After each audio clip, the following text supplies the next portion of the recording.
Hi friends, இன்றைக்கி November 25 இன்றைக்கி Pandian store season 2ல் என்ன நடக்க போகுதுன்னு சொல்லிட்டு பார்க்கலாம்.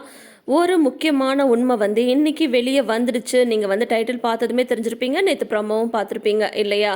இப்போ பார்த்தீங்கன்னா வீடு ஃபங்க்ஷனுக்கு ரெடி ஆகிட்டுருக்கு. அப்போ மயிலோட அப்பா வந்துடுறாரு. வழக்கம் போல் பில்டப் கொடுத்துட்ருக்காரு. சொந்தக்காரங்க எல்லாரையும் கூட்டிகிட்டு வரலான்னு நினச்சோம் சம்மந்தி. ஆனால் விசேஷம் சிம்பிளாக வீட்டில் வச்சதுனால சரின்னு சொல்லிட்டு விட்டுட்டோம் அப்படின்னு சொல்ல உடனே பாண்டியன் சொல்கிறாங்க, ஏங்க நாங்கள் பொண்ணு பார்க்க வந்த மொதல் நாள்லேருந்து நீங்கள் இதையே தான் சொல்லிட்டு இருக்கீங்க, எப்போ தான் சொந்தக்காரங்களை கூப்பிடுவீங்க அப்படின்னு சொல்லி கேட்கும்போது, அதுவா சம்பந்தி, எங்கள் சொந்தக்காரங்க இருக்காங்களே அதெல்லாம் நிறைய பேர் இருக்காங்க, அவங்க எல்லாரையும் கூப்பிட்டா வீடு தாங்காது, இன்னொரு நாள் கண்டிப்பாக கூப்பிட்றோம் அப்படின்ற மாதிரி சொல்லிட்டு சமாளிக்கிறாங்க. அப்போ கோமதி வராங்க. கோமதி தயங்கி நிற்கிறாங்க. ஏன் தயங்கி நிற்கிற, என்ன விஷயம் அப்படின்னது, இல்லைங்க சமைச்சிட்டு இருந்தேன், கேஸ் தீந்துருச்சு, கேஸ் சிலிண்டர் மாற்றணும் அப்படின்னு சொல்கிறாங்க.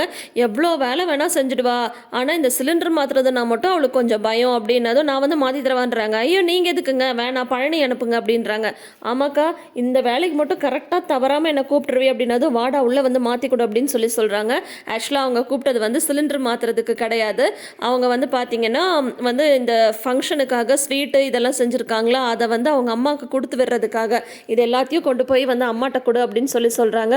ஓ மறுபடியும் பண்ட பரிமாற்றமா, சரி அண்ணனுங்கெல்லாம் வீட்டில் இருக்காங்களா என்னன்னு தெரியலையே அப்படிங்கும் போது, நான் பார்த்துட்டேன்டா, அண்ணன் சின்னண்ணன் அதுக்கப்புறம் குமார்வேலு எல்லாருமே வெளியே போயிட்டாங்க, அதனால தானே தைரியமாக உன்னை கூப்பிட்டு நான் கொடுக்க சொல்கிறேன் அப்படின்னதும், ஏங்கா அதான் அம்மாவுக்கு சாப்பாடு கொடுக்கதான் மாமா தான் ஒன்றுமே சொல்லலையே, அப்புறம் எதுக்கு நீ மறுபடியும் இதை மறைச்சு கொடுக்குற அப்படின்னதும், டேய் உங்கள் மச்சான் பற்றி உனக்கு தெரியாது, அவர் குணம் எப்போ எப்படி இருக்குன்னு சொல்ல முடியாது, அதனால நான் சொல்கிற மாதிரி நீ பாட்டிக்கு தெரியாமலே கொண்டு போய் கொடு அப்படின்னு சொல்கிறாங்க. அதுவும் சரிதாங்க்கா, மச்சா குணத்தை நம்மளால் கணிக்கவே முடியாது, நான் தெரியாமலே கொண்டு போய் கொடுக்குறேன்னு சொல்லிட்டு பழனிவேல் அந்த ஸ்வீட் பாக்ஸை அப்படியே மறைச்சி எடுத்துகிட்டு கொண்டு போய் அங்கே வீட்டில் கொடுக்குறாங்க. அதை சாப்பிட்டுட்டு அப்பத்தாக்கு ஒரே ஹாப்பியாக இருக்குது, பாரு எப்படி சமைச்சிருக்கா என் பொண்ணுன்னு சொல்லிட்டு.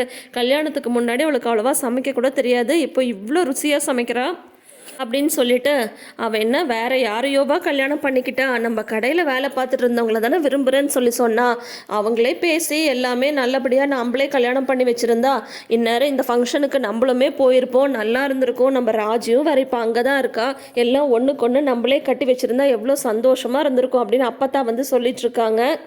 நல்லா தான் இருக்கும், ஆனால் என்ன பண்ணுறதத்த, அதுக்கு தான் நமக்கு அமைப்பு இல்லையே அப்படின்னு சொல்லிட்டு மாறி சொல்லிட்டு இருக்காங்க. வடிவுக்கு ஸ்வீட்டெல்லாம் நல்லா இருக்காது அப்படின்னு சொல்லி கேட்டுட்டு இருக்காங்க. நீயும் எடுத்துக்கோ அப்படின்னு சொல்லும் போது, இல்லை எனக்கு வேண்டாம் அப்படின்னு சொல்கிறாங்க.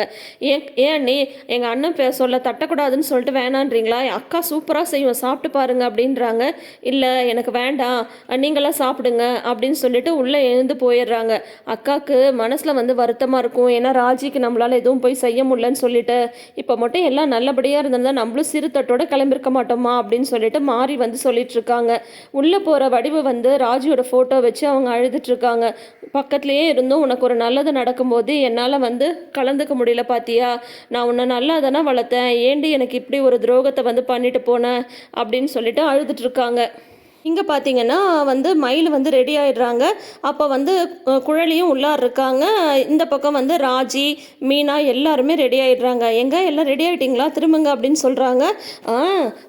பரவாயில்ல, கல்யாணம் பண்ணிட்டு ஓடி வந்தவ, ஓடி போய் கல்யாணம் பண்ணவ, அதுக்கப்புறம் நாங்கள் பார்த்து கல்யாணம் பண்ணி வச்சவன்னு ஒவ்வொருத்தவங்க ஒவ்வொரு மாதிரி இருந்தாலும் 3 பேரும் நல்லாவே இருக்கீங்க அப்படின்றாங்க. குழலி இருக்காங்களே அடேங்கப்பா பயங்கரமான ஆள். அந்நேரம் பார்த்து பாக்யம் வர, அப்போ பார்த்தீங்கன்னா பாக்யம் அவங்க பொண்ணு, அதான் சின்ன பொண்ணு இருக்காங்களே சுடர், அவங்களுமே வராங்க. வந்துட்டு எல்லாம் ரெடி ஆயிட்டிங்களா அப்படின்னு சொல்லி கேட்டுட்டு, உங்கள் 2 பேருக்கு தான் கஷ்டமாக இருக்கும்ல அப்படின்றாங்க. மீனாட்டியும் ராஜிட்டையும் எதுக்கு எங்களுக்கு கஷ்டமாக இருக்கும் அப்படின்னு சொல்லிட்டு கேட்கும்போது, இல்லை இப்போ மயிலுக்கு பார்த்தீங்கன்னா அப்பா அம்மா தங்கச்சி நாங்கள் எல்லாம் வந்திருக்கோம், உங்களுக்கு தான் யாருமே வர முடியாது, நீங்கள் தனியால் நிற்கிறீங்க, அதனால் சொன்னேன், நீங்கள் ஒன்றும் கவலைப்படாதீங்க, எங்களையே உங்கள் அப்பா அம்மாவை நினச்சிக்கோங்க, நாங்களுமே உங்களுக்கு எல்லாமே சேர்த்து தான் செய்ய போகிறோம் அப்படின்னு சொல்லிட்டு சொல்கிறாங்க. உடனே குழலி திட்டுறாங்க, அதனை என் தம்பி பொண்டாட்டிங்களை பார்த்து இப்படி ஒரு வார்த்தையை சொல்லிட்டீங்க, ஏன் எங்கள் அப்பா அம்மா இல்லை, நான் இல்லை, அதுக்கப்புறம் என்ன அவங்களுக்கு யாருமே இல்லைன்னு சொல்கிறீங்க, அதெல்லாம் நாங்களே அவங்கள விட்டு கொடுக்காம எப்படி செய்யணுமோ அப்படி செய்வோம், இந்த மாதிரிலாம் பட்டுன்னு பேசாதீங்க அப்படின்றாங்க குழலி. ஆனால் பாக்கியத்துக்கு கரெக்டான ஆள் குழலி தான். பாக்யம் வந்து கேட்குறாங்க, அது சரிம்மா, எங்கே உன் புருஷன் உங்கள் மாமியார் யாரையும் காணும் அப்படின்னது. ஏங்க உங்களுக்கு வர வேலையே இல்லையா? எப்போ பார்த்தாலும் அடுத்த நாள் விசேஷத்தை வச்சுட்டு முந்தின நாள் சொன்னால் அவங்களுக்குலாம் வேலை இருக்காதுன்னு நினைக்கிறீங்களா? அவங்க வேலை எல்லாம் பார்க்க வேண்டாம், போட்டதை போட்ட மேடிக்கு அப்படியே வந்துட முடியுமா? நான் தான் அப்பா வீட்டு ஃபங்க்ஷன்னு நான் வந்து வந்துடுறேன், அதெல்லாம் வருவாங்க, சும்மா அவங்களே கேட்டுட்டு இருக்காதீங்க அப்படின்றாங்க குழலி. அதுக்கப்புறம் வந்து பார்த்திங்கன்னா, இங்கே வந்து மயிலுக்கு வந்து நகையெல்லாம் கொண்டு வந்து கொடுக்கறதுக்காக கோமதி வந்து வராங்க, கூடவே குழலியும் வராங்க. அப்போ வந்து கோமதி வந்து நகையெல்லாம் கொடுத்து, இந்தாம்மா இதில் இருக்கிறது எல்லாமே உன்னோட நகை, மீனாவோட நகைலாம் நான் மீனாக்கு கொடுத்துட்டேன் அப்படின்னு சொல்கிறாங்க. பாக்யம் வந்து சும்மா இல்லாமல், சம்மந்தியம்மா ராஜியோட நகையை தான் நீங்கள் எல்லாமே வந்து அவங்க வீட்டுக்கு திருப்பி கொடுத்துட்டீங்களே, வேணா இந்த நகையில் கொஞ்சம் ராஜுக்கும் போட்டு விடுங்க, எங்களுக்கு ஒன்றும் பிரச்சனை இல்லை அப்படின்னு சொல்கிறாங்க. அவள் அப்புறம் நகை இல்லாமல் நிற்க போகிறா அப்படின்னதும் உடனே வந்து குழலி கோவம் வந்துடுது. அது என்னங்க சும்மா நீங்கள் எப்போ பார்த்தாலும் இந்த மாதிரியே வந்து பேசிகிட்டு இருக்கீங்க, ஏன் எங்கள் அம்மாவோட நகைல்ல என் நகைல்ல அதெல்லாம் நாங்கள் வந்து ராஜுக்கு வந்து கொடுத்துப்போம், நீங்கள் உங்கள் பொண்ணுக்கு மட்டும் போட்டு விடுங்க அப்படின்ட்டு மயில் அந்த நகையை கொண்டாங்க அப்படின்றாங்க. உடனே மயில் வந்து பயந்து போயிடுறாங்க. என்னடா இது நகையை கேட்குறாங்களே அப்படின்ட்டு. இல்லை, கல்யாணத்தப்பயே நான் கவனித்தேன், உன்னோட நெக்லஸ் வந்து ஒன்று வந்து சூப்பராக இருந்தது, அது அப்பயே ஃபோட்டோ எடுக்கணும்னு நினச்சேன், நான் இப்போ எடுத்துக்கிறேன் அப்படின்னு சொல்கிறாங்க. அப்போ கோமதி சொல்கிறாங்க, இப்போ இதுக்கு அதுதான் நேரமா, அதெல்லாம் அப்புறம் எடுத்துக்கலாம் அப்படின்னு சொல்லும்போது, இல்லை நான் இப்போயே எடுத்துக்கிறேன் அப்படின்ட்டு எல்லா நகை பாக்ஸையும் பிரிக்கிறாங்க. அப்போ பார்த்தீங்கன்னா அந்த கருத்து போன காசு மாலை இருக்கு இல்லையா, அதை மட்டும் வந்து மயில் வந்து கொஞ்சம் ஒழிக்கிறாங்க. ஒழிச்சதும் உடனே வந்து மயில் வந்து ஏன் ஒழிக்கிற அப்படின்னு சொல்லிட்டு மயிலை கவனிச்சிடுறாங்க. குழலி கேட்குறாங்க. அதுக்கு வந்து இல்லை அண்ணி, அதெல்லாம் ஒன்றும் இல்லையே, எல்லாமே நல்லா பிரித்து தான் வச்சேன் அப்படின்னு சொல்கிறாங்க. நான் என்ன உன் நகை வந்து தூக்கிட்டு ஓடிட போகிறேன், நான் ஃபோட்டோ மட்டும் தானே எடுக்கிறேன் அப்படின்றாங்க. உடனே பாக்யம் சொல்கிறாங்க, அது என்னம்மா நீ இப்படி சொல்லிட்ட, எல்லா நகையும் வேணா நீயே கூட எடுத்துக்கோ, நீ எடுத்து போட்டுக்கோ, யார் வேணான்றாங்க அப்படின்றாங்க.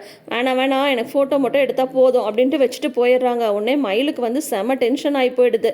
அப்புறம் வந்து கோமதி என்ன பண்ணுறாங்க, அவங்களோட நகை எடுத்துகிட்டு போய் ராஜிக்கு கொடுக்கலான்னு போகும்போது அதுக்குள்ளார மீனா வந்து ராஜிக்கு நகையெல்லாம் போட்டுவிட்டு நல்லா இருக்குல்ல அப்படின்ற மாதிரி 2 பேரும் பேசிட்டு இருக்காங்க. கோமதிக்கு ஒரே சந்தோஷமாயிடுது. எப்போவுமே மீனா வந்து ராஜியை விட்டு கொடுக்க மாட்டாங்க இல்லையா, அதனால மயில் வந்து உடனே அவங்க அம்மாவை திட்டுறாங்க, நீ என்னம்மா நினச்சிட்டு இருக்க, இப்போ எதுக்கு என் நகையை வந்து ராஜிக்கு தரேன்னு சொன்ன அப்படின்னு சொல்லும் போதே அரசி வந்து வராங்க.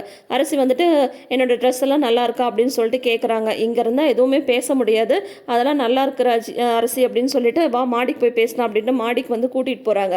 ஒரு பக்கம் ஃபுல்லாக புடவையாக காய போட்டிருக்காங்க, இந்த பக்கம் நின்று பேசிகிட்டு இருக்காங்க. இப்போ எதுக்குமா ராஜிக்கு வந்து என்னோட நகையை வந்து தரேன்னு சொன்னேன், ராஜிக்கிட்ட அந்த நகை போனால் என்ன எவ்வளோ பெரிய பிரச்சனையாகும் அப்படின்னு சொல்கிறாங்க.